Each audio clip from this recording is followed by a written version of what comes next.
And, okay, I'm very happy to see you all. Once again, I want to tell because just now I started the recording proceedings. This recording will be available to you, and I'll share the recording to you. Even suppose if you are not able to participate or due to some reason, if you left the presentation, you will be getting the recorded video. I'll share this to you. What's the general problem that you'll be facing? So whenever you are going to the bank, please try to get the all the latest surplus. This is the first thing. Try to get the all latest surplus that the branch has issued, that is bank has issued for the period between 1/4/2023, 1/4/23 to 31/3/24. You have to try to get the all the latest surplus. Latest circular includes the deposit surplus and master circular on service charges that you have to see. And another circular is with reference to interest rates applicable for the advances.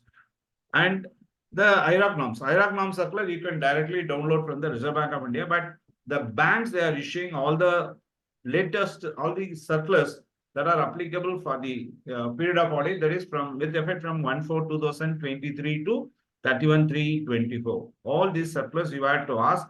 Normally, when you ask this, then you will not be able to get the latest surplus. So for this, I want to suggest you, please ask the manager. There is a circular, the issue, there's a very big mega list of the surplus. You can have access to the surplus when you reach the branch, and with the manager's permission, you have direct access to all the latest surplus. Suppose if you want any clarification, if you can view the circular. In that circular, they refer the old circular. So in that manner, you can track the old circular details so that it is very easy for you to do the audit. So the general problem, the first problem is non-availability of the latest surplus. So try to get all the latest surplus which are useful for your audit. Next point is that is a delay in submission of audit report details on the forms. So you have entered into the branch. Normally the forms are not ready. They say that we have still to get the form from the head office, or we have still to get all the printed outputs from the head office. So based on the printed output, only you have to carry out the audit. So don't uh, uh, delay the audit for due to the non-receipt of or delay in submission of the audit report. Before that, you please start the audit with the advances verification and all other verification, all other areas you can verify and take the notes and you can do it. So this is what you have to do it. So even though audits reports have been delayedly submitted to you for your verification, first thing you start the audit. Say you start cash verification, you start jewel verification and advanced documents verification, everything you start to do it. You have to keep the working notes very carefully. You keep it. So whenever the files are ready, you can start doing the audit. So I'll tell how we have to start the audit. That also I want to confirm. I want to tell you. So the thing is, you have to take the balance sheet. In that balance sheet, first, normally we are concentrating on the advances. I will tell how to verify the advances. Go to the advance figure. You just see the total advance figure. What is the total advance figure? You take it. In that, you see the breakup of funded advance and non-funded advance.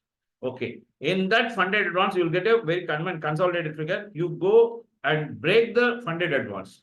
In that if you break the funded advance, you will get lot of lists in the form of, say, that is in the form of housing loan or term loan or cash credit loan, or you will get the overall list of the term loan details, overall list of the cash credit loan. Okay, now you go to the housing loan, then you click the housing loan, you will get the entire list of housing loan borrowers. So take the entire list of housing loan borrowers. This is only an example. And from there, get the documents, verify, you compare it and verify and give the report to you. So this is the way in which you have to do the audit of advances. So each and every head, you have to attain the breakup. So if you attain the breakup, then go and see the files. And only one suggestion here I want to tell you is, if you ask the file, if they are not produced those files, please may have it in your working notes. And before completion of the audit, please ask them to produce those records. If they have not produced the same, then you can make the uh, make that point in your report. So there will be a delay in submission of the audit report. This is also another general problem that you can uh, uh, do it. Next one is non-cooperation from the branches. So this is also another common problem that you can face from the uh, branches. Whenever you ask for any details, they will never try to help you, or they will never try to submit those details on time. So please try to get the cooperation from the branch, but don't be in a hanger. Normally, whenever you ask any detail, most of the branches, they give the details only belatedly, or they give the details, I mean, they will give only partial details. Don't be angry, don't get emotion, because we have gone to the branch to do the audit, so we have to complete the audit on time. So this is also another problem. Few branches, they will not cooperate to you to complete the audit on time. So non-cooperation from the branches is another reason. Next one is sometimes, not sometimes, always, when you identify a fraud or when you identify a non-performing asset, the head office, regional office, zonal office, they used to give you lot of pressure not to report those NPAs. So here I want to tell one very important RBI directives or even RBI circular saying that wrong classification or non-classification of NPA, then the auditors are held responsible. Non-classification or wrong classification of NPA, then the auditors are held responsible.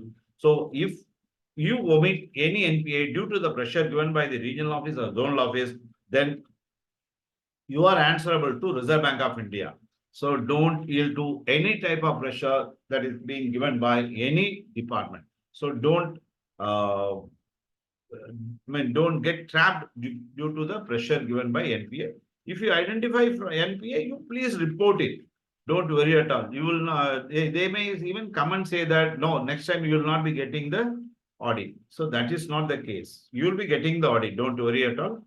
So don't yield to the pressure given by the regional office or zonal office because of the RBI's latest directives that wrong classification or wrong classification or non-classification of NPA, then you are answerable. So this is the another problem that you can face during your audit. And sometimes non-understanding the principles due to some wrong interpretation or non-understanding of the basic principles of the banking accounting also, the auditors, few auditors, they land into a lot of trouble. So non-understanding the principles are there. So if please get the principle in the correct direction so that you can do the audit at the right spirit. Next problem that you can face is short time to complete the audit. Normally, you will be given 2 branches audit or 3 branches audit, and you have to complete. You have been made a request to complete the audit within a span of some 7 days or 8 days. It is very difficult for you to do the completion of the audit. In order to complete the audit, the time given by the head office is very short. So within that time, you have to finalize all the accounts, but don't worry at all. That is the last date for submission of the report. They say that they say that within 26th of April or within 17th of April, you have to submit the report. In that manner, you will be getting the appointment letter. But the regional office or zonal office, they will give you a lot of pressure. You have to complete the audit. When they give the lot of pressure, then we will omit some points. So try to allocate your time. Try to be a master in doing the audit. So short time to complete the audit will also create some problems for the chartered accountant. So time management is very, very important to carry out the audit.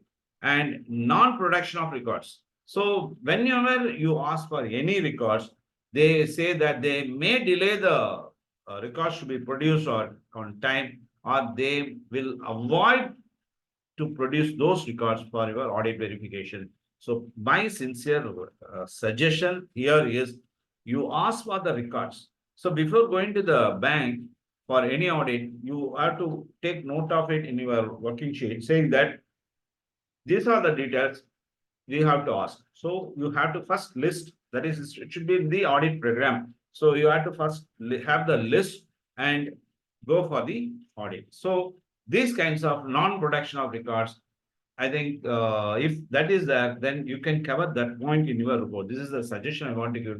Because in case if there is any omission or any fraud that is there due to non-verification of those records, then you will be held responsible. So you have to be specific in giving in your report that these records I asked, but the manager has not produced those records for my verification. Please be specific in recording or in reporting this non-production of records. That is also another general problem that you can find.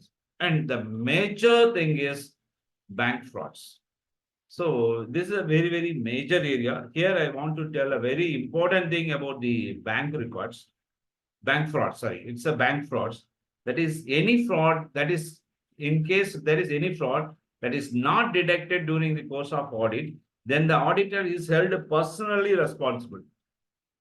That this, the auditor is held personally responsible for the loss to the bank, apart from losing our certificate or facing our institute action or facing court action or facing the regulatory actions. So identification of fraud is very, very important. Now, this fraud now is being given importance in the long form audit report, which our RBI has issued or modified in the year 2022. Before 2022, normally wherever you are going for any audit, and you can, if you find the long form audit report, you can find only 4 answers for the entire LFAR. That is no, nil, not applicable, yes. So that is there. So this is the base thing. So, but new LFAR says you have to give a specific answer for the entire column. So here I want to stress another important point is bank frauds. They have given 4 points. One is bank frauds that is identified by bank and reported to RBI, and the details are not available for your verification. This is one. And second thing is the bank frauds identified the branch and reporting to the controlling authorities. That details you have to cover in your report. And third type of fraud, that is the required that is requested through the LFAR, is the fraud that you have identified during your course of audit. And fourth one is the types of frauds they have listed. And in that also they have made another very important thing, that is you have to give the report with reference to RFA, that is red flag documents. Here I want to give another suggestion, or I want you to go and refer the master circular issued by the Reserve Bank of India, that is under red flag account. And this is a thing that you have to see, and there you can identify, that is RBI has already come out with this example of 47 frauds from 47 different red flag accounts. They have given you some very big list. So please go through the master circular issued by RBI with reference to red flag accounts. If you type in Google, you will be getting the master circular. The Google will give the circular reference number. You can go and download that from the RBI site and you can refer. So NPS at the master circular with reference to ERA norms, I said this circular dated 1/4/2023, and you can also download the master circular with reference to RFA. That is red flag account, you can do it. And next head is, now we are going to see the practical approach to the bank audit. So far we have seen the general problems, and there may be a lot of problems you will be getting into. Even they will not provide you when proper accommodation, even to sit also, and you will be given normally in the catering, when the dining table you will be given the space. So all these types of problems also you can face during the audit, that we can ignore it. But my sincere request is, don't yield to any type of pressure given by any of the officials. Do the audit very sincerely, and whatever the details you want to do it, please have the audit program in advance, educate your staff and do the audit. So let me go to the area of verification of cash. How to verify the cash? For seniors, it may be a revision. For juniors who have just started, to do the audit, this all the information for them or even the experience for them. And in few cases, I am going to share the experience. That is time of cash verification. Time of cash verification is very, very important. There are three times you can verify the cash. That is, in the opening time, you can verify the cash. And in the closing time also, you can verify the cash. And at any time also, you can verify the cash. What is this is called any time you can verify the cash. So here I want to tell, suppose if you are reaching the branch by 12:30, you want to verify the cash. In case if you ask, if you say this to the branch manager say that, sir, we have already commenced the business cash transactions. It is not possible for you to verify the cash, but you can do it only at the end. But you can educate them by saying one method that is called as cover method. That is called as cover method. So I want to, do you know anything about the cover method? I think whether members about the experience in cover method, you can put it in the chat box. Anyhow, for the new entrants, I want to explain what is meant by a cover method. So you go to the cashier, not you means the manager. Manager has to go to the cashier and he has to request the cashier to show the cash box. The cashier, he has to pull the cash at random, say 500 rupees notes, 200 rupees notes, 100 rupees notes, 50, in all denomination, he has to pick the cash. And those random cash which has picked from the cash box, here the manager has to put the same inside the cover. Inside the cover, he has to put it. And those cover, and that cover has to be sealed properly. And the manager has to hand over the cash cover to the cashier. In the evening, the cashier, he has to tally the cash. When he has tried to tally the cash, definitely he'll be getting some difference because we have put some cash inside the cover. The difference that is stated by the cashier must be tallied with the cash that we have put inside the cover. So in that manner, we can verify the cash without disturbing the regular branch transactions. This method, please inform to the manager and normally when you set this method, you will be getting a lot of objection from the cashier, even from the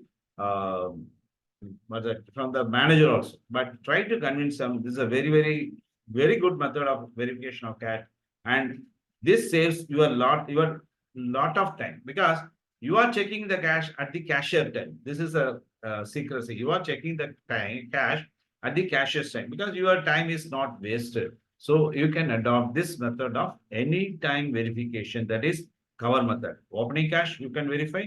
Second one is closing cash. And third thing is anytime cash verification. And you may be getting some non-cooperation from the cashier officer. Normally they say, sir, we have got some other work. We will not be helping you. You go and do the cash verification alone. We will open the cash vault and you go and verify the cash. So if they say like that, please do not go and do the cash verification alone. You have to do the cash verification only in front of the cashier, in front of the officer or manager, but don't do the cash verification alone. It's a very, very important thing that you have to take note of it. And that too, after verification of cash, you have to wash your hand and sometimes you have to wear the mask because that foul smell may create some health issues to you. And whenever you are entering into the cash vault, there is one register called cash vault register. You have to take the cash vault register. The cash vault register shows the important denominations of 500, 200, all the denomination cash will be there. The closing cash must be compared with the physical cash, and you have to compare it. And if both the cash as per they have physical counting and the balance that is there stated in the cash vault register tallied, then you can assume that yes, the cash transactions are correct. So first register is cash vault register. In that cash vault register, in LFER, they are saying that whether the cash is being kept under the joint custody. So you have to say, yes, it has been kept under joint custody. I have given this report based on the verification that I have carried out in the cash vault register. When you go and ask for the cash vault register, both the officers, they have to sign the cash vault register. If the signatures are there, then that is a clear indication that the cash that has been put inside the cash vault is under the custody of the joint officials. And for this, you have to verify the key moment register. And in that key moment register, who is holding the cash? That is also there in the key moment register. You have to compare the key moment register as well as the cash vault register and see that the officials' names are tallied. In most of the branches, their names are not tallied. So somebody has signed the key moment register. Cash vault register is handled by someone. So this is also another audit remark. Please verify. I cannot blame all the banks. I don't want to blame all the banks, but few banks, there will be a difference. So you have to compare the cash vault register signature officials with the key moment register. Another important point that from you can take from the cash vault register is as per the bank's head office instruction, the cash has to be kept at the periodical intervals. This is also another comment in the LFAR. What is meant by periodical intervals? So branch manager normally he has to carry out the cash once in a month, and another thing is once in 3 months there should be a surprise inspection of cash to be carried out by the head office or regional office or zonal office. All of them they have to put the signature of the cash vault register. This is the importance of the cash vault register. Another register is counter cash register. This counter cash register is under the custody of the cashier. He has to carry out all the cash transactions, day-to-day operations. They have to carry out in the cash counter cash transactions. Next register with reference to cash is cash excess short register.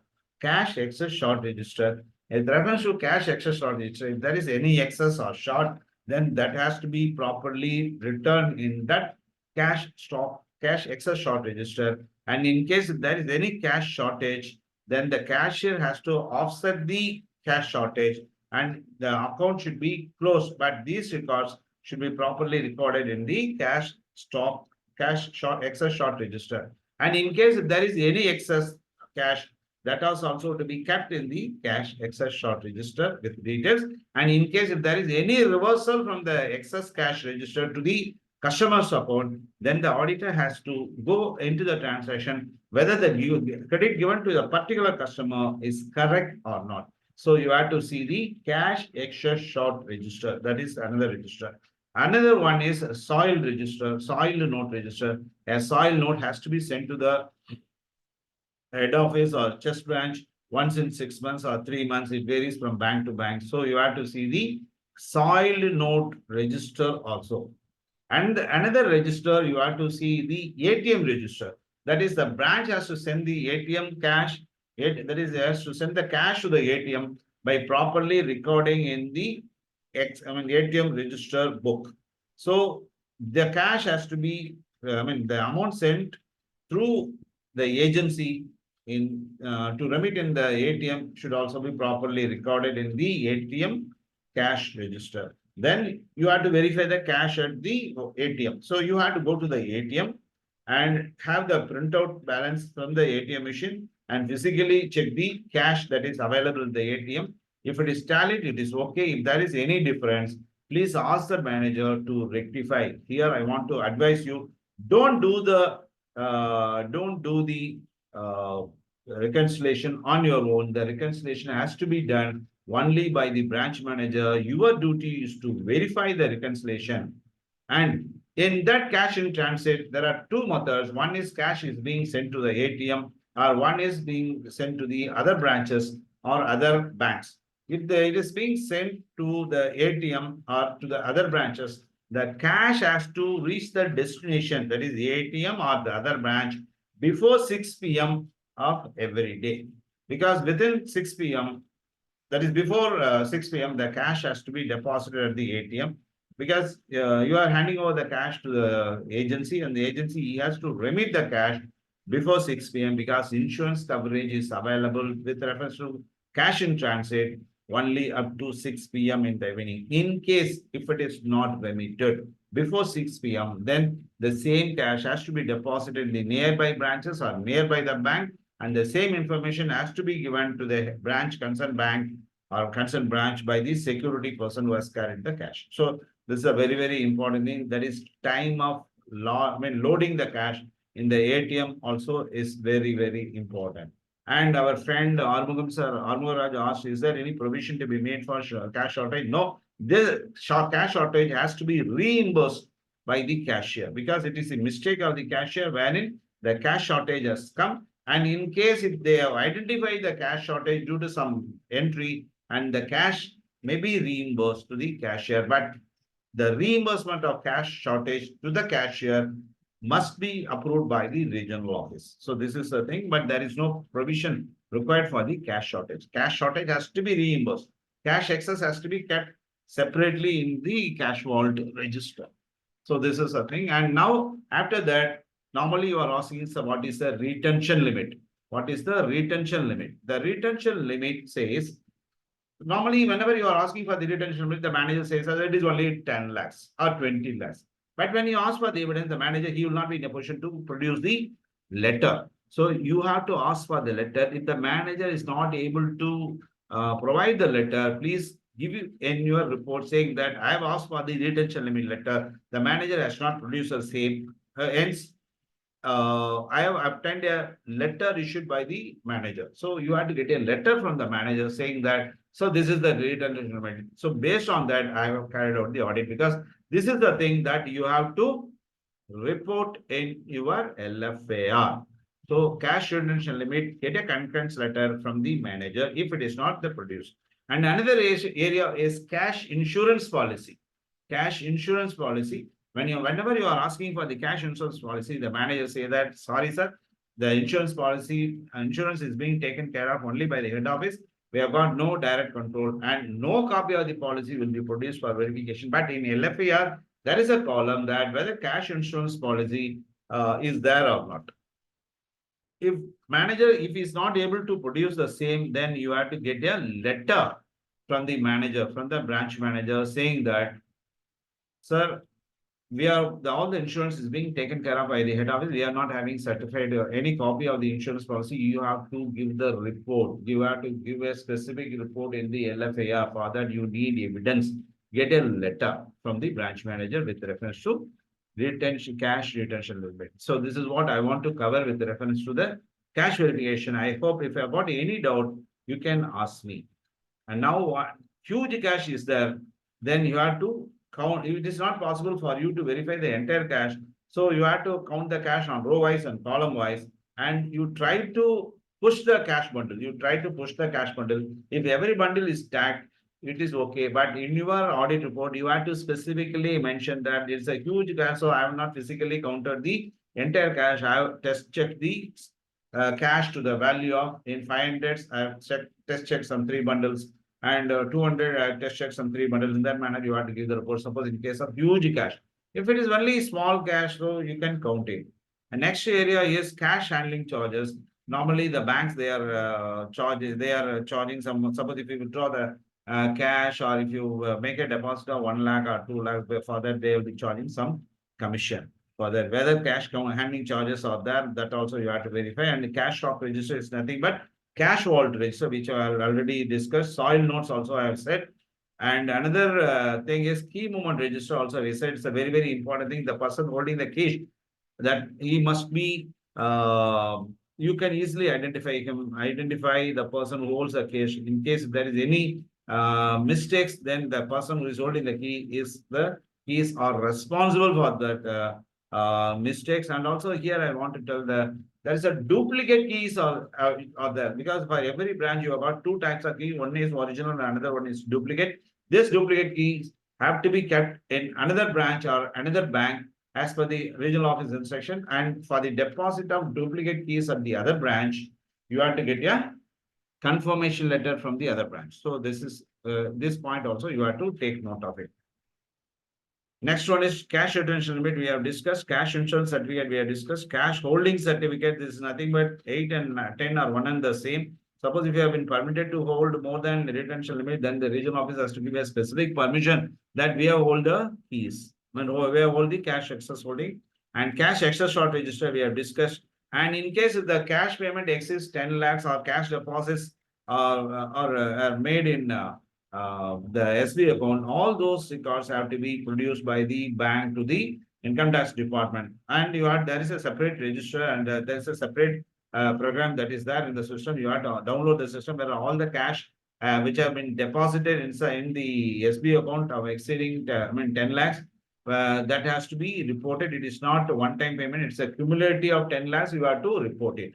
And cash withdrawal, if there is, if it exceeds 20 lakhs, if it's a regular SSC, TDS has to be made. And if it is, that is, if it's a regular SSC, it is 100 lakhs, that is 1 crore. And if it is not a regular SSC, then TDS has to be made for all the cash withdrawals exceeding 20 lakhs. Next area is we are going for, so far we have seen the cash. Is there, if you have got any doubt, you can put it in the chat box. So now we are going for the jewel loan verification. Here I want to tell a very, very important thing, how to verify the jewels. Normally we are entering into the branch. The first agenda is the cash verification. The next agenda is, sir, we want to verify the jewels because it's very easy. But everybody is, they are thinking that it is very easy. Sorry, it is not very easy. It is very cumbersome. And also it is very, very important. Don't take the jewel packets, jewel loan verification very lightly. Here, I want to start from the base. So jewel loan application is there. So you have to take the jewel loan application alive. Compare that with the jewel loan stock that is the jewels that have been kept inside the vault. You have to compare the jewel loan application alive with the jewel loan stock which have been kept at the vault. If the applications have been tallied, sometimes when you do this, few jewels have not been, few jewels have been there, but no application will be there. They say that they have been closed, but those jewels have not been returned. Why those jewels have not been returned? You have to go and analyze. The reasons may be due to some dispute, due to the death of the person, or sometimes the borrower may be outside India, or sometimes there may be some court stay. You have to analyze the reason why applications are not there, but stock is more. That point also you have to verify. And before going to the overall verification, the jewels have been kept in the form of a tray, in the form of a tray. In each and every tray, there will be a small passbook. So the stock that has been kept inside the tray must, you have to refer with the stock that has been returned, figures that have been returned in the passbook. You have to cover and say that, yes, the stock with reference to this particular tray is tallied. You have to count all the trays and take down the balances that is there in the passbook and have your list and compare the overall stock with the master packets. So thereby you can count the jewel loan packets. Another suggestion, another thing is I want to say to you is how to verify the jewel packets. If it is a transparent packet, it is okay. If it is a transparent packet, it is okay. You can see the jewels are inside. But there you can do it very fast. In case if the jewels have been put in a cloth bag, the jewels have not been visible. It is you cannot see the jewels that have been kept inside the packet. So normally, whenever we are going for the audit, sir, I want to verify the jewel packets. This is the audit program. Verification of jewel packets. You are not verifying the jewel purity. And only if you got any doubt, you can verify the jewel purity. Now I want to verify the jewel packets. The method of verification I want to tell is, normally we are doing the jewel packets in a very fast manner. 1, 2, 3, 4, 5, 6, 7, 8. But don't do it. I want to tell the slogan of verification of jewel packet is touch the packet, sense the packet whether something is inside or not, count the packet, touch, sense, feel whether something is there or not. That is, whether the jewelry is there or not, then count. Touch, sense, feel, and count. Touch, sense, feel, and count is the slogan for the jewel loan packets. So when you touch it, you can feel something. If it is other than the jewelry mode, when one of the audits I found the stone is inside the jewel package to tally the jewel loan weight, jewel weight. So there are a lot of chances, there will be a lot of fraud, and here don't worry about the purity of the jewels. But in your audit report, you have to specifically mention that I have counted only the jewel loan packets. I have not verified the purity of the jewels. But nowadays, the banks have already started the exercise of verifying the jewel loan area once in 3 months or 6 months. Other branch appraiser, he will come to the branch and he will verify the jewel loan weight, purity, and everything. So this certificate you can get from the branch for your audit purpose. Thereby, you can give the report. This is the thing with reference to jewel loan verification. First thing is jewel loan alike. And other auditors, that is most of the auditors, they never cared about or they never verify the jewel loan closed application. Please verify it. Jewel loan closed application, you have to verify it because sometimes the signature of the borrower differs from the person who has received the check. Sometimes the father has signed the jewel loan application. The son or daughter, they would have uh, received the jewels on their own. So jewel loan closed during the year also you have to verify. It's a very, very important thing. Even I want to say one thing. Please verify the loans, not only jewel loans. Any loans sanctioned during the year and closed during the year. We are not verifying because our fees towards the audit is, we are concerned only with the outstanding balance. But you have to verify the jewel, not only jewels, any loans sanctioned during the year and closed during the year, you have to verify. Sometimes the loan sanctioned during the year and cases filed before DRT also you have to verify. And jewel loans, that is loan sanctioned during the year, and if there is any quick mortality, that is any loan becomes bad within a period of 12 months, those transactions also you have to go depth into the verification. So here now you have to verify the jewel loan closed applications. Next area with reference to jewel loan is duplicate receipt issued for the jewel loans. That also you have to verify. But duplicate receipt has to be issued only after getting the manager's concurrence. Without manager's concurrence, you are not supposed to, branch is not supposed to issue the duplicate receipt because you have to see the issue of duplicate receipt from the fraudulent act. So you have to call for the duplicate deposit, duplicate jewelry receipt issued, jewelry loan receipt issued register. You have to call for and you have to verify. Yes. Next is the weighment scale. The weighment scale license is valid only for a period of 1 year. It has to be renewed. No, but I think most of the auditors, they are not saying this. Jewel loan weighment scale license is valid only for a period of 1 year. Please verify it. And if it is not renewed, then you have to cover that point in your report. Next one is appraiser record. An appraiser appointment is valid for a period of 3 years only or 2 years. It also varies from bank to bank. So appraiser license must be renewed once in 3 years. And you have to see the real appraiser is there. Then because in one of the audit cases, one of the statutory audit, I found that a young guy who's doing the appraisal work in the evening, one old man came and he signed all the jewel loan sanction during the day. Then when I inquired, I found that the person who did the appraisal work is the son of the appraiser. So without the authorization, without the permission from the head office, the son of the appraiser, he is doing the appraisal work. So it's a very, very, very dangerous area. If you observe this, even this I observed only during my stretch audit. This I observed, and when I reported this, then the appraiser, he was removed from the seat, from the appraiser work. Even the manager got suspended. So this is a very, very dangerous area. So appraiser record you must verify, and the commission received by the appraiser, whether the commission is being given credit to the P&L account and the bank pays the commission. If the bank pays the commission, then the bank has to deduct the TDS. This point you have to see. In case if the commission is directly given credit to the customer account, then you have to verify whether the commission as prescribed by the bank, the appraiser has received. Normally, if instead of receiving 250 rupees, he will receive 300 rupees because the customer, they don't know. So as an auditor, you have to give a command. You have to verify the commission received by the appraiser. This point also you have to verify.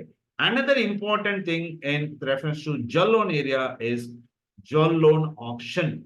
Jewel loan auction. I think most of the auditors, they are not verifying the jewel loan auction registers. Please concentrate. At least you have to include this in your audit program, jewel loan auction register. So an account has become NPA. The bank, they want to recall it. So they have to write a letter to the regional office. The regional office has to approve the list. Then after that, the manager has to send a list, to the customer that we are planned to do the auction within this date. So if you come and remit the money, your name will not be included in the advertisement. So here, advertisement. So advertisement, like you have to see whether the approved, jewel loans approved in the RO list is included.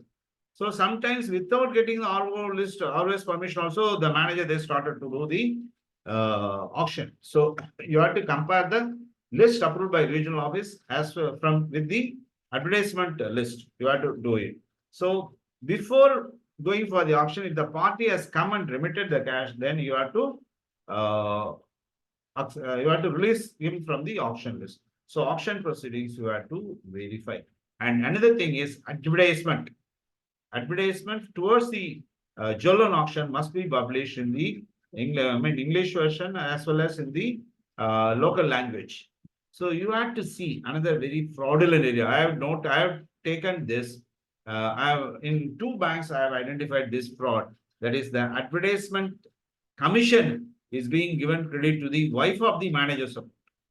So the advertisement agency has to pay. Sometimes they are paying some 15% commission on the advertisement. This advertisement commission should be given credit only to the bank account and not to the manager's account. So this area you have to concentrate with reference to jewel loan area. I'll now going to the thing. Jewel loan stock register you have to verify.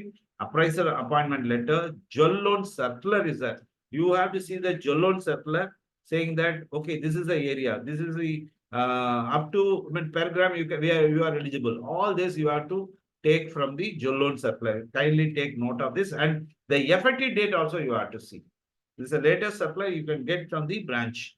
Next one is agree and non-agree. This is also another very important area. For agree, there will be some interest subvention will be there, and non-agree you have to pay the regular interest. So to prove that it is an agree or non-agree, you have to get a circular from the head office. So few banks, they say that up to 3 lakhs, the manager, based on the circular declaration, they can issue the agree loan.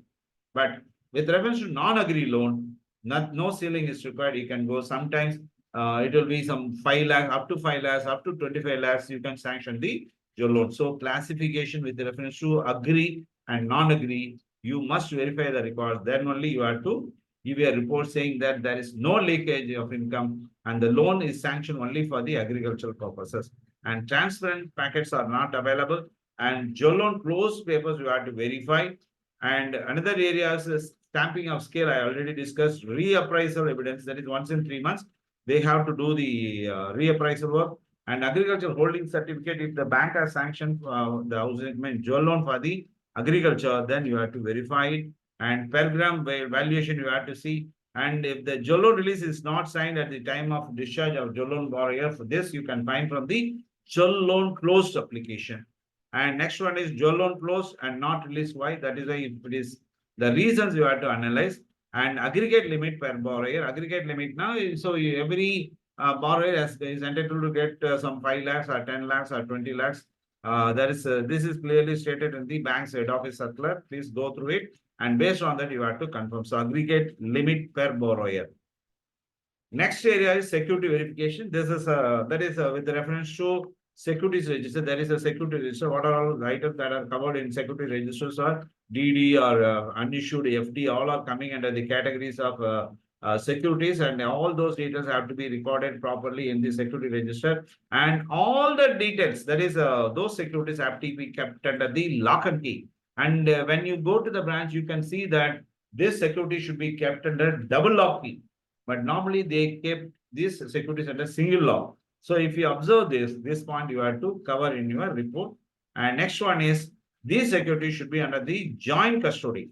Joint custody, that means just like cash, these securities have to be kept under the control of the joint custodian. So if you have to see that the security register is signed by the joint custodian of the persons, officials. And there is area of balances with the other banks. That is the area of balance confirmation. This you can find from the all treasury banks. All the treasury banks, they are having the balances with other banks. Even If you are going for the private sector banks, in order to earn more interest, because the private sector bank, they don't want to waste the money, so they want to earn the interest. So what they'll do, they will go and deposit the money in another bank so that they can get some interest. So to make the deposit with some other bank or some other NBFC or some other private sector bank, the head office permission is required. So you have to call for the head office permission, whether it is actually deposited and actually invested, and on whose behalf it is invested. Suppose if the investment is made with the permission of, with the direction of head office, on behalf of the head office, if the investment is made or balance is open, then the interest must go to the concerned head office. Normally, what the branch they are doing, whatever interest they are getting from the deposits, that will be given credit to the P&L account of the branch. But as per the rule, the interest should go to the head office. So you have to give the MOC. And in case of balance confirmation, you have to get a bank account statement from the other bank, and you have to compare the balance with your ledger, that is bank's ledger. If you compare it, if it is standard, it is okay. In case there is any difference, you have to ask the branch manager to do the reconciliation, and you are not supposed to do the reconciliation. The auditor role is to verify the reconciliation statement. So normally few auditors, out of curiosity, what they do the reconciliation on their own. It should not be there. So the reconciliation work has to be carried out by the branch. That is why I'm repeatedly telling reconciliation work. It is the branch manager's duty, and it is not the auditor's duty. Auditor's duty is to verify the reconciliation statement, and you have to do it. So confirmation letter you have to ask, then reconciliation to be done by the branch. Next one is deposit with other banks. Yes, it is permitted. You can make the deposit, but the interest receipt that you have to see. Higher authority's permission is required to make the deposit. And if it is not there, you have to cover that point in report, and you have to physically verify the deposit receipt. And in two banks, I found out that the deposits receipts are not there. So that means without permission, they made the deposit. And sometimes they make the entry saying that we have made a deposit with some X bank, but there is no deposit receipt. So please ask for the deposit receipt. That is very, very important with reference to deposit with the other banks. Next one is, we are now going for the advances area. I want to touch some important area of advances. I want to start from the housing loan. In housing loan, what are the methods of housing loan? One is purchase of house. Second one is construction of the house, repairing or renewal of the house, and fourth one is takeover of the housing. So these are four methods. One is new house and purchase of the house, purchase of the house, construction of the house, and repairs and renewal of the houses. They take over the housing loan. So what are the important points that you have to see from the advance of housing loan? One is, for each and every housing loan, plan approval is required. So as per the Supreme Court directions, if there is no plan approval for any type of building, whether it's a residential house or a commercial house, you can demolish the house. So if the bankers, they have sanctioned the loan without seeing the plan approval, then their funds are at stake. So this is a very, very important thing. Plan approval is must. And you have to see that this plan approval must have the order. So in plan approval also they manipulate. It's only a seal. It's only a seal. They can manipulate anything. So for that, there is a order for the plan approval. It must be signed by the concerned. Suppose if it is a corporation, it must be signed by the corporation commissioner, or the person in charge of the corporation or municipality. So plan approval is must, and you have to see that if the extent of the plan approval also. If normally plan approval, they will be getting for some 650 square feet or more. If they say that we have produced a plan approval for 300 square feet or 250 square feet, then I can vouch that it's a bogus plan approval. So plan approval, the extent of plan approval is very, very important. So for any housing loan, whether it's a purchase of the house or whether it's a construction of the house, plan approval is must. Next area is legal opinion. So to get any housing loan, legal opinion is important. In one of the nationalized banks where I have gone for statutory audit, I observed that the advocate, when he analyzed the documents, he has left some portion in the encumbrance certificate. The EC is available for, say, first for 3 months, then for another, after 2 months only, another 2 years EC are available. After that, some after 2 months, another batches of ECs are available. So you have to see that encumbrance certificate the party has to take for the in a continuous manner. Sometimes the legal opinions say that please go and get the confirmation. Only after obtaining the encumbrance certificate, you have to release the loan. That they will give in the tracing of the title. But when they give the final report, they say that the party is eligible to avail the loan from Duke, and these documents are can be created towards the mortgage, are eligible to be created towards the mortgage. So legal opinion, sometimes it may be incomplete.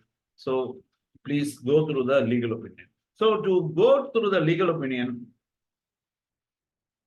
you must understand the basic documents required for any housing loan or any collateral security. That is document, parent document, all revenue records such as Patta, Chitta, Adangal, Kandayam, then house tax receipt, demand extract receipt, town survey plan, FMB sketch, then encumbrance certificate for 30 years, not 13 years. For 30 years, you have to see the encumbrance certificate. Then in case if the property is acquired by the seller in the form of a death, then you have to see the death certificate, legal hardship certificate. So all this you have to take, and all these items must be referred by the advocate in his legal opinion. So please see that the legal opinion is complete in nature. There should not be any incomplete nature that you can identify. If you identify the incomplete nature, please cover that point in your report.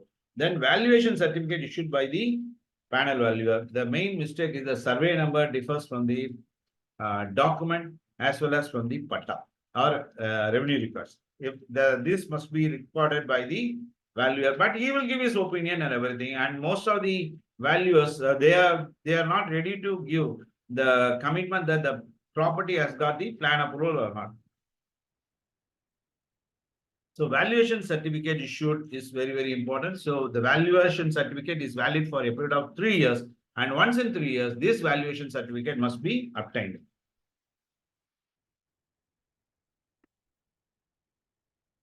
Here, I'll tell another very, very important point with reference to advocate opinion as well as the valuation certificate issued by the panel advocate, panel valuer. So normally both the advocates and valuers have been interviewed by the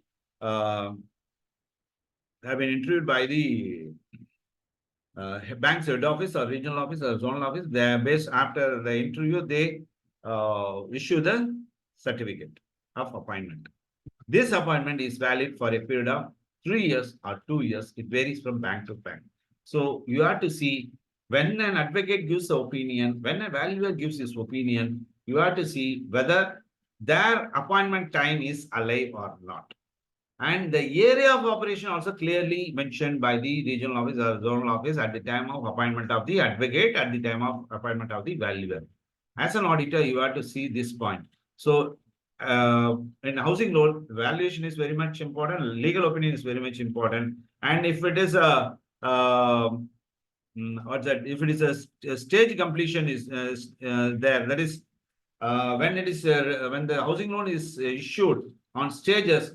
For each and every stage, the borrower has to produce the stage completion certificate. Based on the stage completion certificate, only the loans have to be sanctioned. So if it is not if the branch has sanctioned the loan without obtaining a stage completion certificate, then it is a violation of the head office norms. If that is there, you have to give a report that stage completion certificate has not been obtained. And next point is, for each and every release, the manager has to go to the spot. He has to record his inspection proceedings. Then only the funds have to be issued. Here, stage completion certificate you have to get from the panel valuer. And the manager, before release of the loan, he has to go to the spot and he has to verify it. And These type of inspections have to be recorded in the inspection register. In most of the banks, when you raise this issue, they say that, sir, we are not maintaining the inspection register as a whole. But service charges circular says there is it's a revenue leakage. Service charges circular says the inspection charges have to be recovered to this extent. Apart from that, you have to collect the actual charges. So only when the same is recorded in the inspection register, the actual charges you can recommend for the recovery. So insurance registered towards housing loan sanctions must be there. This register you have to ask, you have to verify. Next one is if the loan is sanctioned, that is towards the purchase of the house property, then you see that the plan approval is there to buy the property. So that is the property which the party is borrowing has got the plan approval on. So without the plan approval, the banks, they won't sanction the housing loan towards purchase of the house property. So it is also a practical problem that plan approval must be there. Without plan approval, if the loan is sanctioned, you have to give this point in your report. So plan approval is very, very important. Whether it's a construction, whether it's outright purchase, you have to see this. Next point is house tax receipt. Okay, now we have completed the house. For that, when you have to approach once again the corporation or municipality or panchayat, then they will issue one demand extract register. Demand extract register is nothing but the copy of the house tax receipt that is there in the ledger of the corporation. So that is called as demand extract register. And before that, there is an assessment order. So this is the assessment order against you. You have to pay this much of house tax. So you have to ask for the assessment order and also the house tax receipt. After that, the party has to make the house tax to the corporation. They will issue the house tax receipt. So after construction of the house, you have to see that the assessment order as well as the house tax receipt. Mostly it will not be available at the file. And even if it is an outright purchase of the house also, the house tax receipt should be in the name of the borrower. But it will be in the name of the, normally when you go through the records, you can find that the house tax receipt is still in the name of the seller. So if that is there, that point also you have to include in your report. Next one is if there is any deviation in the property, normally this will be reported by the valuer. If it is more than 25%, but the branch, the deviation is more than 25%, the same thing has to be recorded by the valuer, and the same thing has to be recorded to the bank. As an auditor, you have to report that there is a deviation as pointed out by the valuer. So this point also you have to see. Next point with reference to housing loan is sanctioned, but commercial property is noticed. The loan he has obtained for housing loan, it has got less interest. And when you go and do the inspection, you can find that there is a commercial property. It is not a housing loan because for housing loan, the interest is less. For the commercial property, interest rate is more. If you observe this, then you have to cover that point in your report. That is, housing loan is sanctioned at the lower interest rate. Commercial loan, you have to pay the more interest. If that is that, you can work out and you can give it as a leakage of income. Next one is house tax receipt should be only after the sanction of the loan. If it's an existing property, if you demolish and if you construct the house tax receipt will be there. But in most of the cases, you can find that even before release of the final disbursement, house tax receipt will be there. That is wrong. That is wrong because the house tax receipt has to be obtained only after the completion of the house. So if you notice that house tax receipt is there before construction of the house, before construction completion of the house, you please record it. It is not a genuine house tax receipt. Next point is plan approval is obtained for 550 square feet. Then in that case, you have to please check the plan approval genuineness. Building insurance is not done for the cases because building insurance has to be done for the, you can give in the audit report saying that building insurance is not done for the following cases. So that means you have to see the insurance policy. Insurance policy should be taken only for the house building and the borrower name should be clearly mentioned, and the borrower name should also, banker's name should also be mentioned, and all the situation class also should be there in the insurance policy. If there is any deviation, you have to see that insurance policies are not available for the following cases, or insurance policies are available but with various deviations and everything. That point you have to cover. And another thing is MODT is done. Memorandum of Deposit of Title Deed is done, but it is for the first loan. Suppose in case the bank has gone for some additional loan, the additional loan is not properly, is not included in the MODT. That is fresh MODT with the additional funds you have to record. And most of the branches or banks, they are not doing the MODT for the second time. So if you are an auditor and if you are going and verifying the MODT, and if it is an housing loan and second loan is noticed, please see that the second loan is included in the new fresh MODT. So this is also another practical issue that you can see. And that too, housing loan, housing loan MODT is must under. See, few states MODT is not there, but in Tamil Nadu MODT is a must. So you have to see the MODT. And another, with reference to another important thing is MODT document should be returned to the branch, and you have to take the encumbrance certificate after the date of MODT. You have to take the encumbrance certificate after the date of MODT. So this is the very, very important thing that you have to see while you avail the housing loan. Next one. Now, next we are going for the machinery loan. So what are the important things that you have to see? So you have to see the invoices toward which have been issued towards the purchase of invoices. You have to that is, you have to see that the genuineness of the purchase of the invoices. Genuineness of the purchase of the invoices is a must. And few bankers now they started to go to the spot of the person who has issued the invoices, and they have to confirm that that person is a dealer or that person is a manufacturer who is capable of supplying the machinery. So that point they are confirming. Few bankers now they started to go to the spot of the person who has given the genuineness of the invoices, and that in that they have to see that GST and everything is properly recorded. And whenever the bank releases towards the machinery purchase, the money has to be transferred only to the person who has issued the invoice directly. But here you have to see the bankers, they are not supposed to make the payment directly to the directly to the machinery supplier. The borrower has to give the consent that, okay, sir, you can transfer the money to this machinery supplier. So all this must be seen by you during the audit. So the purchase original invoice must be verified, and there is a machinery installation certificate. Machinery installation certificate is there. Yes, you have bought the machinery and machinery has to be installed. It has to be confirmed by the machinery engineer. That is, there is a panel of engineer, I will tell. One engineer, he is issuing the valuation certificate towards the house property. He should have the qualification of BE Civil, and he should be a chartered engineer. Another person who is issuing the machinery thing is, he must have the qualification of BE Mechanical. So BE Mechanical, he has to issue a certificate saying that, yes, the machinery has been installed.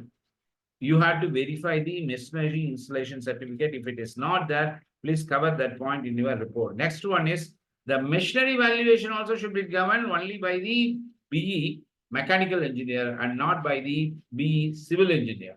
This is most of the branches you can verify. You can see that the machinery valuation certificate is also issued by the panel engineer who has qualified only BE civil.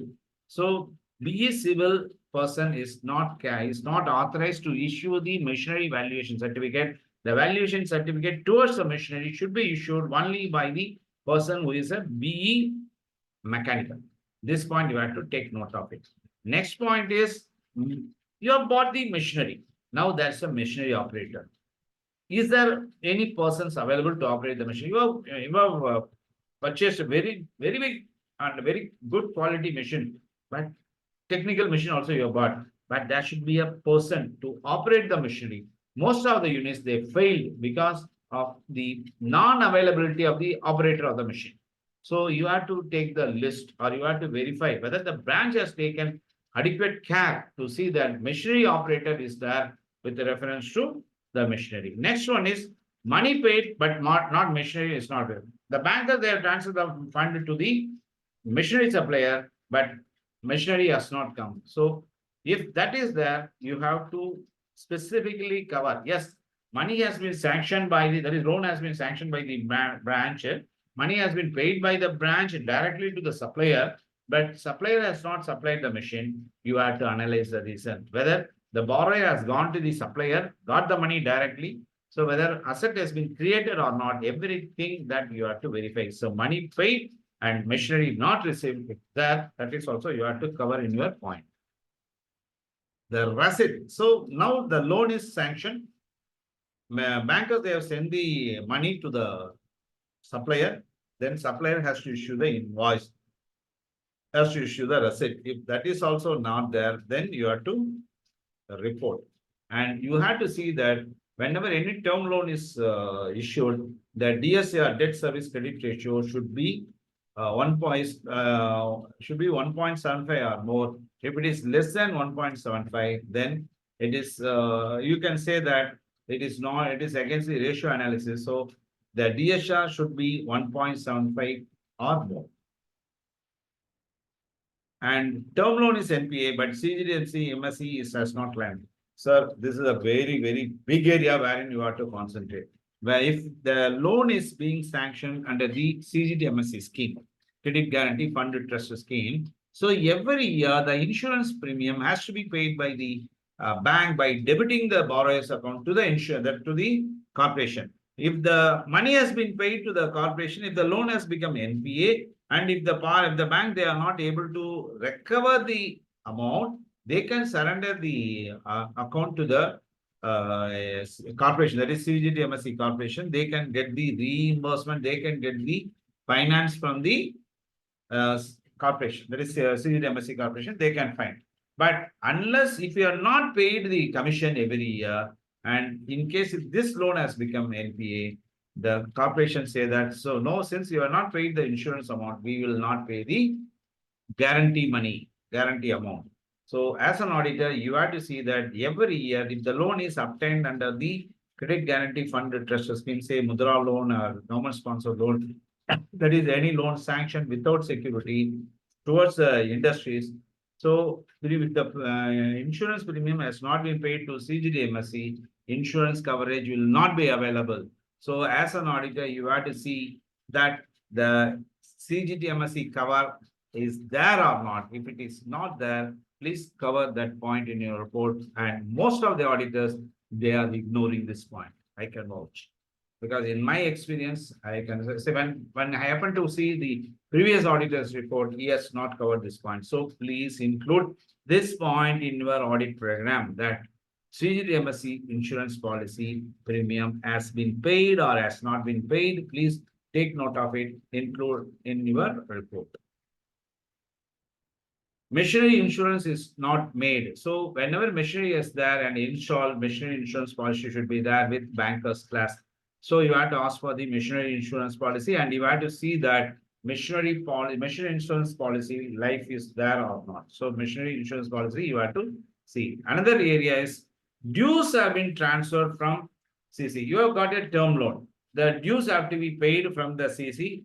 Whether it amounts to fund diversion or not, no, it is not amount. If it is not amounted to fund diversion, I can say that the dues you can transfer from CC account, but provided there should be sufficient earlier credit in the CC account, because the borrowers, they are not allowed to open current account if they avail the CC loan. So all the money should be routed only through the CC account. So the dues have to be transferred only from the CC account, but there should be some sufficient credit there in the cash credit account.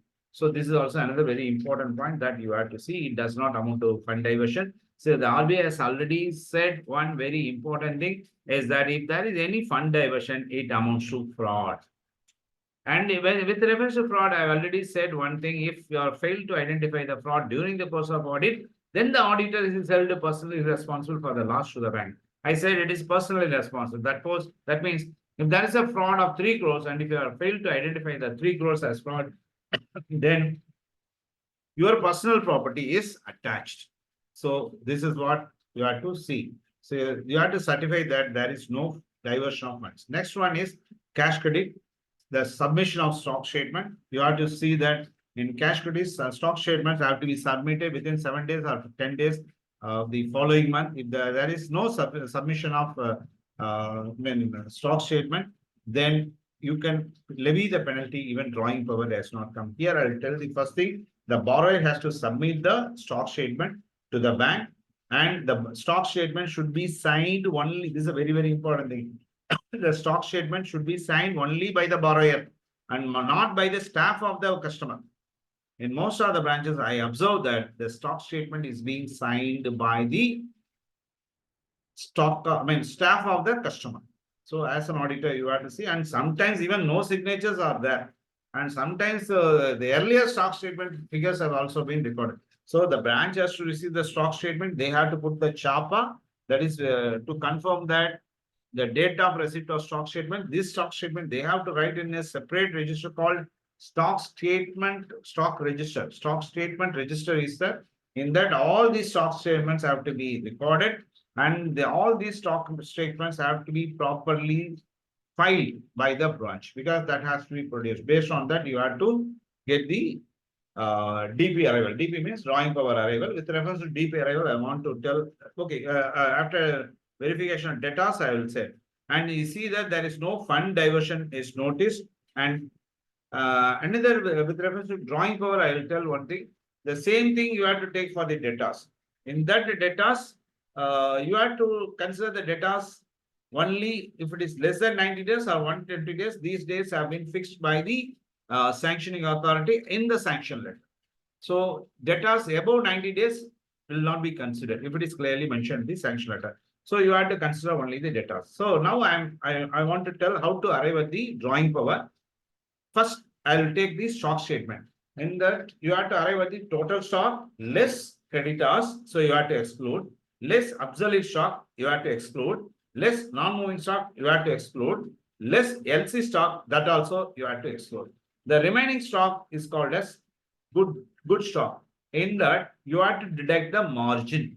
You have to deduct the margin. So remaining stock only, you can take it as paid stock. And this is eligible to arrive at the drawing power. This is with reference to stock. Go to the debtors.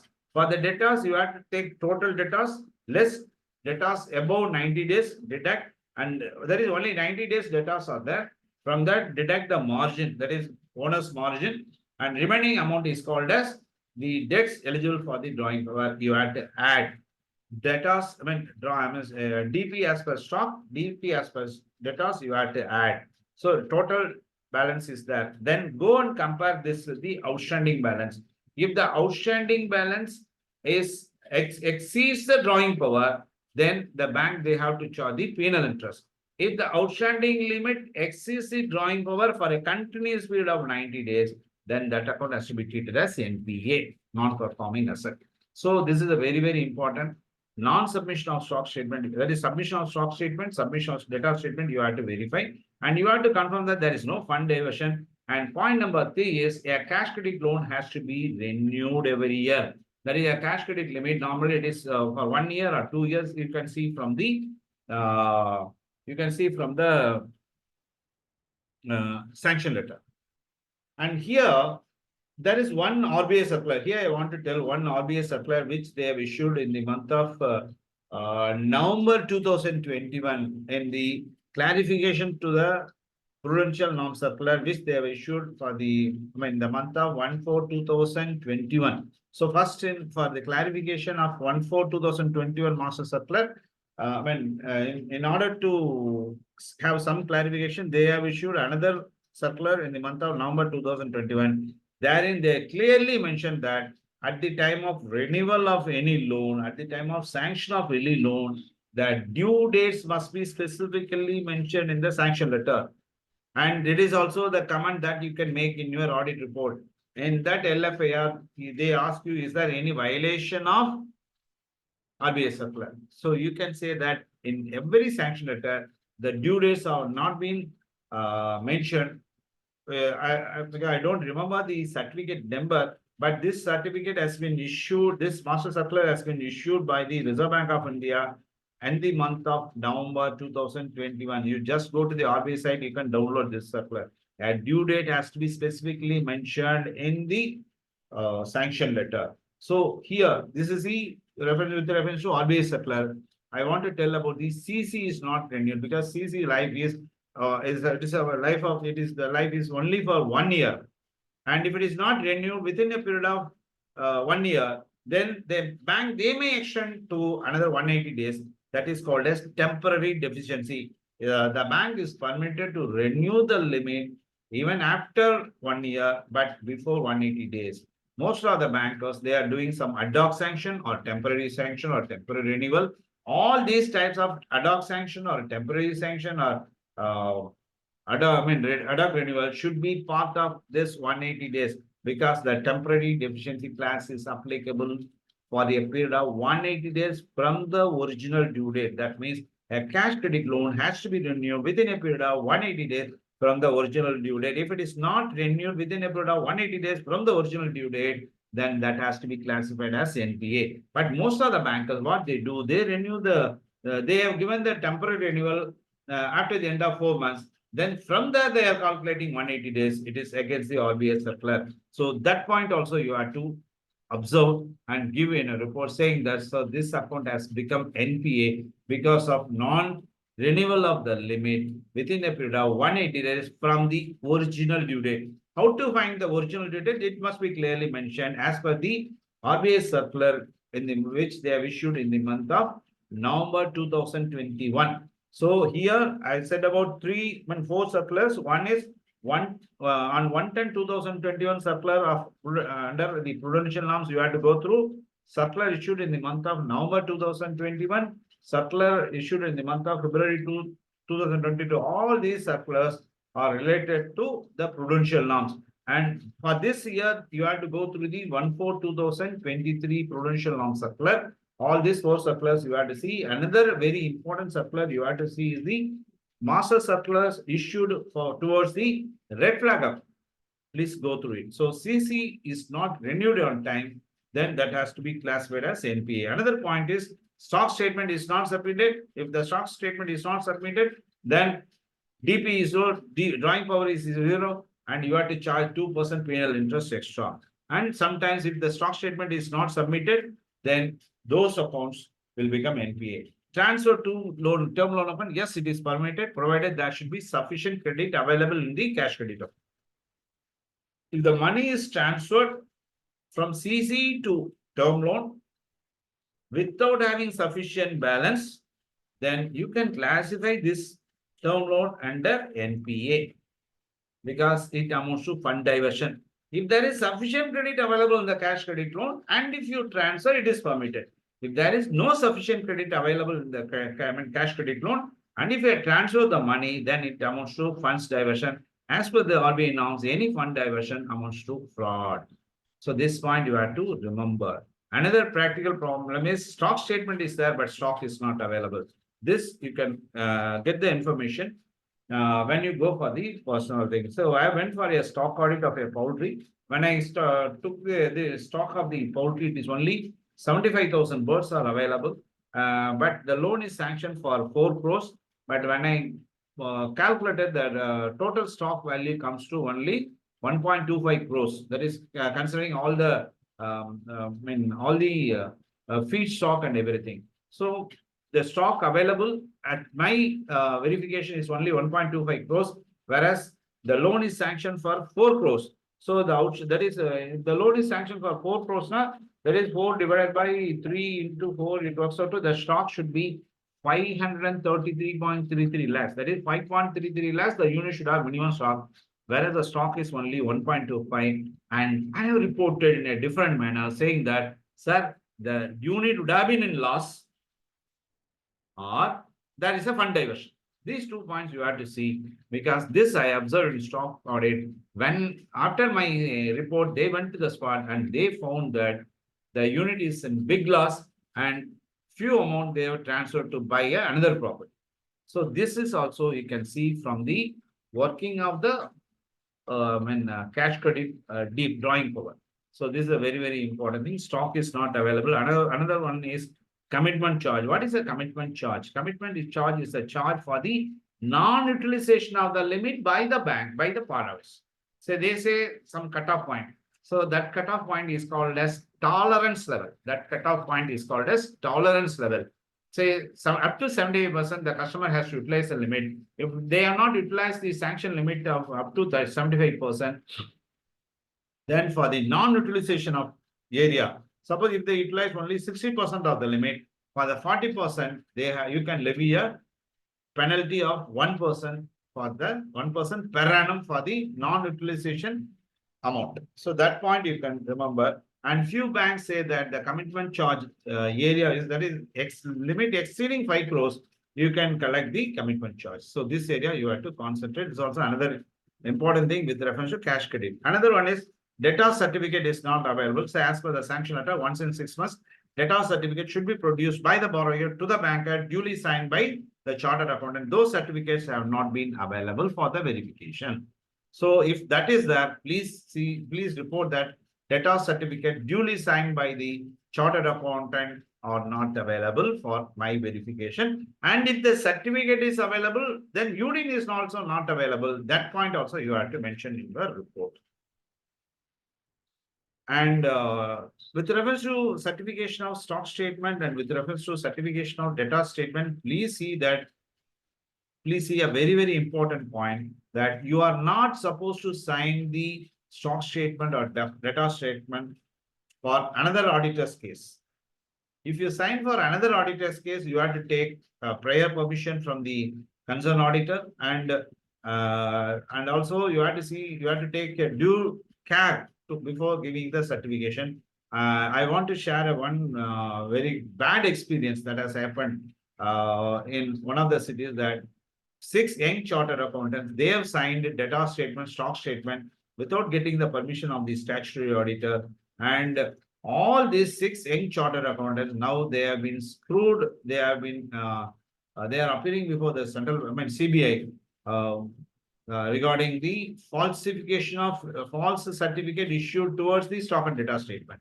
So my suggestion here is, don't sign other auditors' case with reference to stock statement and debtor statement. And in one of the cases, I noticed that after availment of the debtor, after availment of the limit, enhanced limit, the limit debtor limit has increased. That is, they want fund.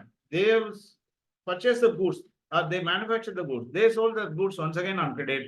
So the debtor limit from 3 crores to 4 crores, it has gone. The loan limit also enhanced to 1 crore, that is to the 4 crores. So that means to the extent of increase of the loan, the debtor's position also increased. If that is the case, please analyze why the debtor's position has increased or not. Next point here is with reference to area of advances of export transactions. It is very, very easy. Export transaction is very, very easy. I want to share the highlights of export credit transactions. First thing, you take the trading account and go to the balance sheet. In trading account, you just see what is the sales. What is the sales? Go to the balance sheet. What is the debtors? See, in one of the accounts, I identified that the sales is only 20 crores, whereas debtor is 70 crores. A sale of 20 crores has shown a debtor's position of 70 crores. 20 lakhs, 20 crores versus 70 crores. That means the debtors figure that appear in the balance sheet are fake, or due to some over invoice, or due to some hawala that is there. So it is easy identification. Even during the tax audit also, you follow this. What is sales? What is debtors? You compare it. If the debtors exceed the sales of that particular year, that means debtors are not genuine, or there may be some problems in debtors. So you have to call for the list of debtors. You have to go through the list carefully.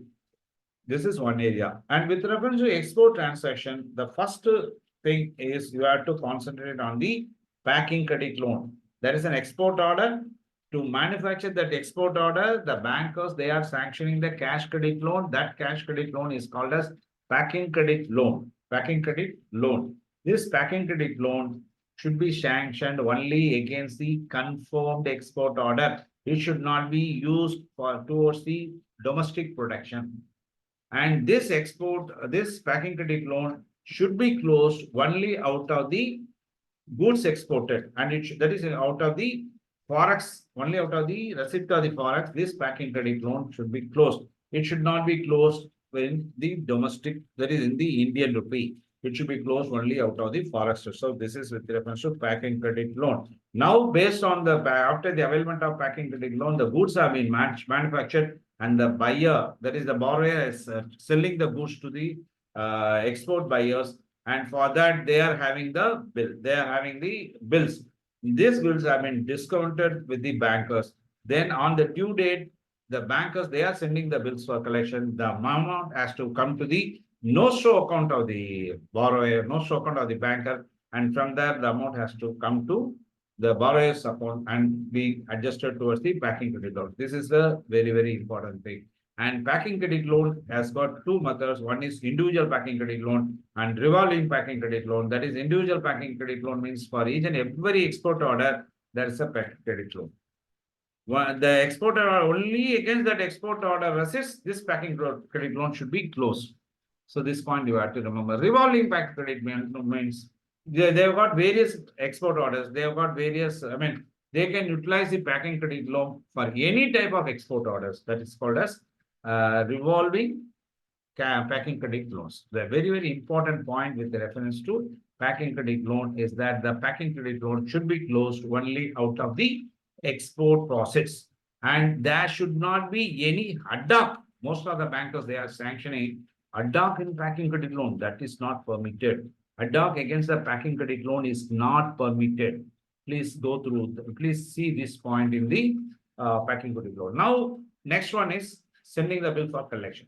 Another area is importing the goods from abroad. For any machinery you are importing, their bankers, they are issuing the LC, letter of credit, to the persons who are buying the machinery from abroad. So LC is issued. For that LC, against the issue LC, it is called, which is called as non-funded advance. Only commission is received. In case of non-fulfillment, this LC is invoked and payment has been done to the supplier, then it will be treated as a separate loan. So this is with reference to forex transactions. We will see the important things here. One is packing credit loans without confirmed order. If it is executed, then you have to report. It should be closed only out of forex reserve and not out of Indian rupee. And packing credit amount should not be used for the domestic production.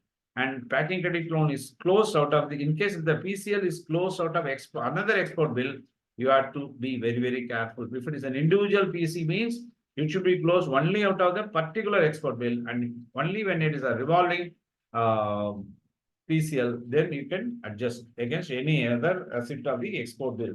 Then overdue bills are noticed. Then those bills, suppose the bills have been exported, goods have been exported, but payments have not come. So that is called as overdue bills. Why the overdue bills are there? Why the amount has not come? It's a confirmed order. All these queries you have to make to the manager. Sir, why you are not followed this? All the things you have to get. So it's a very, very dangerous area in case if there is any overdue bills are there, and don't sign it blank. So blindly don't sign. You have to inquire. Then discounted bills have not been ordered. Then if the discounted bills have not been ordered, then the bankers have to redeem those bills. And that redeem process is called as crystallization of the export bills. So crystallization, once if the bills have been crystallized, then the bankers, they have to borrow, they have to buy the forex from the open market and adjust the same to the loan account. This process is called as crystallization of the bills. So if the crystallization of the bills are there, then the borrower, that is exporter, has to make the payment within a period of 90 days from the date of crystallization. If the payment has not come within the 90 days of crystallization, that amounts to NPA. So this point you have to see, that is discounted bills not honored.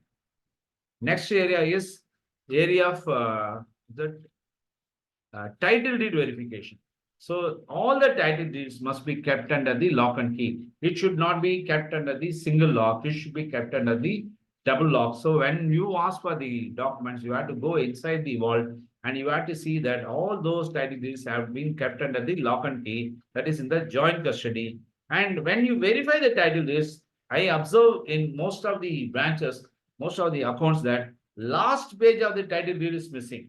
So they say that this title deed has got some 13 pages, only 12 pages are there, and the last page about the page details are missing. That is Anubandham page is missing. So if that is there, please record in your report. Because when the loan is being closed, when the banks, they return the original document, and when borrower, he will check the title deed, whether all the documents, papers are available. And if there is any missing of document of number, say page number 13 or 14, last page is missing, that has to be recorded by you. Even the advocate has to see this point. So you have to see from the legal opinion whether the advocate has mentioned that the last page of the document, it was not there. So if it is not mentioned by the advocate, then that point also you have to cover in your report. Then that's a legal opinion. All the documents should be serially arranged according to the list of the documents given by the advocates. But in my experience, most of the branches, they are not arranging the documents as per the legal opinion, because they want to take some xerox, they mix all the documents. If that is there, you have to say in your report saying that housekeeping towards the document arrangement as per the legal opinion, I am not satisfied. It is not there. In that manner, you have to give the report. Next one is, every year the branch has to take the encumbrance certificate. If the encumbrance certificate has not been taken, you have to see that no latest EC is available for my verification. And MODT, memorandum of deposit of title deeds, must be there. And if any branch has failed to create the MODT, that point you have to cover in your report.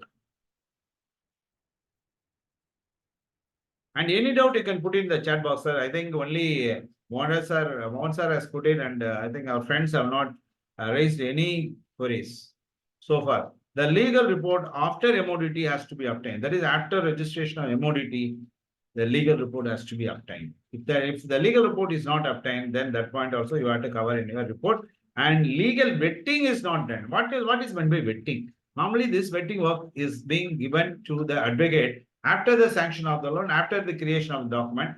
And this legal vetting exercise has to be done by the advocate. So that means this legal advocate, say that yes, all documents have been obtained as per the sanction letter. All documents have been obtained in the proper form of the bank's head office. The borrowers have executed everything, they will mention in the legal vetting. Nowadays, I want to tell another professional opportunity. This legal vetting, that is vetting of document work, is being given to the chartered accountants by few bankers. I don't want to mention the few bankers. It's also another opportunity. Vetting of document work is being given to the chartered accountants. Please utilize that opportunity so that you can increase your professional income. So legal vetting is done or not, that you have to verify. Another one is the legal vetting has to be done by another advocate and not by the same advocate. Legal opinion has to be done by another advocate and not by the same advocate. Next area is valuation report. In valuation report is valid for a period of 3 years. Once in 3 years, the property has to be revalued by another engineer.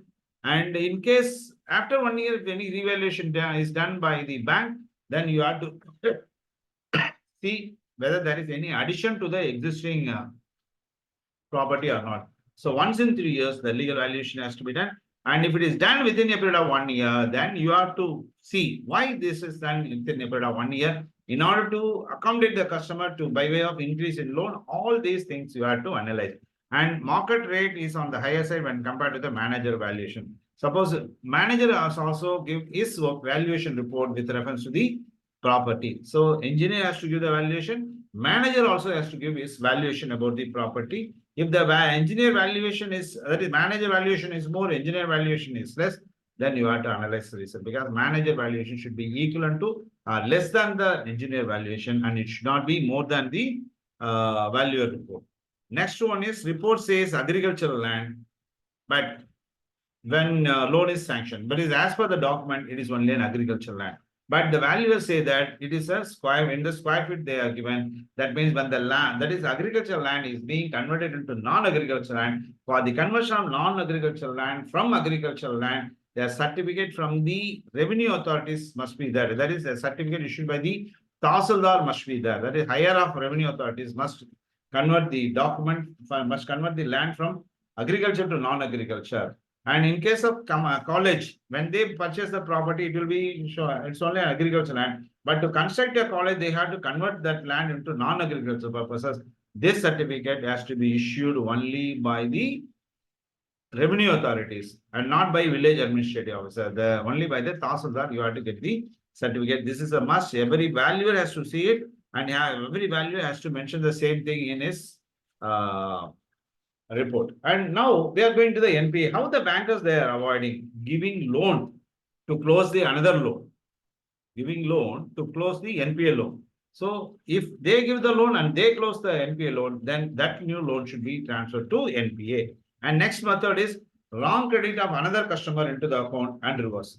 So they, with reference to CC, they say that you have to add the genuine credit. You have to add the genuine credit, and you have to compare this with the interest. If the other person's money is come to this account, and on the next day they reverse it. But what the system says, it will add only the credit into the account and not the debit. So this is the way in which they are avoiding the amount. That is giving credit of another customer's money into the NPA customer's account, and the next day they reverse it. And extended due date without permission. So this is also another system fraud. I can say that it is a system fraud. See, in one of the nationals where I have gone for statutory audit, I found that the system says it is not an NPA. It says only standard. But according to my working, I found that it's an NPA. Not only one account, for almost all the branch account, almost some 70 or 75 accounts, I found this same type. Then I wondered what happened. Then what the bank they did, they changed the due date from the current year to the next year.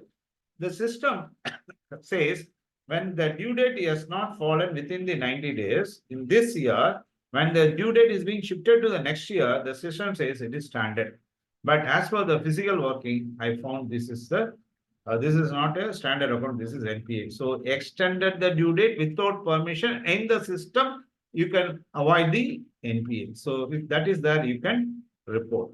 Next one is receiving letter. They say that, sir, we have received the sanction letter. They produce the sanction letter from the regional office. And if they show the sanction letter from the regional office, you have to analyze the genuineness of the sanction letter, because a cash credit loan or any loan is being sanctioned, and they say that they have received a letter from the regional office. It's a clear indication that this loan must be passed in the committee meeting. So without making any entry in the committee meeting, if they produce a mail message of regional office, they produce a fax message of the regional office, I will not accept, and I'll ask the manager, first you sign on the downloaded copy of the regional office. Then I'll contact the Saraswati madam, please put it in the not in the direct message. You put this in the message applicable for all. That is meeting group chat. You please convert this question. This is a very, very beautiful question that you have raised. I want to explain. Here, if the manager shows the extended due letter from the regional office, I can vouch it is not genuine.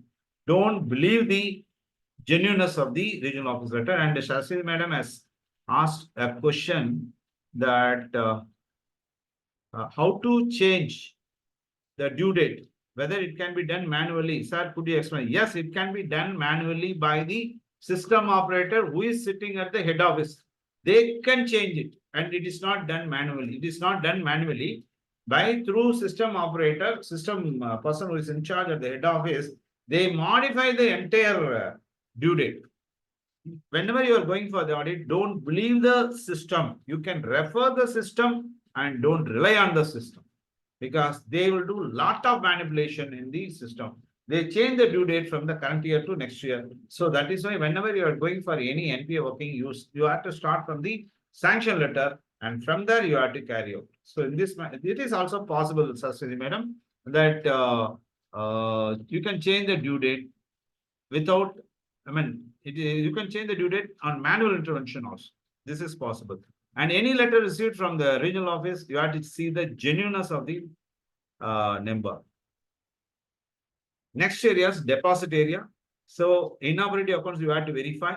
And is there any overdue deposits, and why the overdue deposits have not been renewed? Why these overdue deposits have not been repaid? That also you have to see. Next one is if there is any loan that they have obtained with reference to against the deposit if any loan is obtained as deposit loan, kindly see that lien has been marked, and you see that the original receipt is with the bankers. Next area is interest rate application.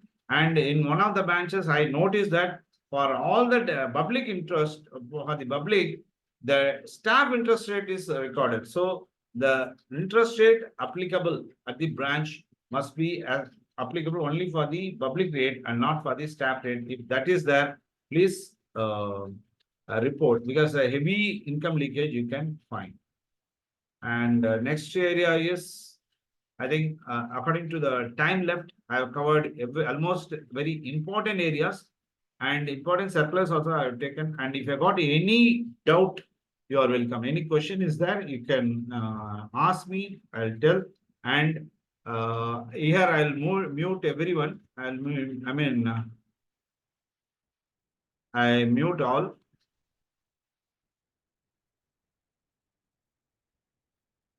Sorry. I've unmuted, and you can, if you got any doubt, you put it in the chat box and you can do it. Can we get, yeah, I'll share, no problem. Sir, yeah. Can you please throw some light on NPA, sir? You want the NPA thing fully? Not fully, sir, lightly. So it will take another 1 hour, huh? Are you? If you want, I can do it, but not today. Okay. If you think and you discuss with the members, I can take the class on NPA alone. I think I require minimum of 2 hours to go individually with the reference to NPA.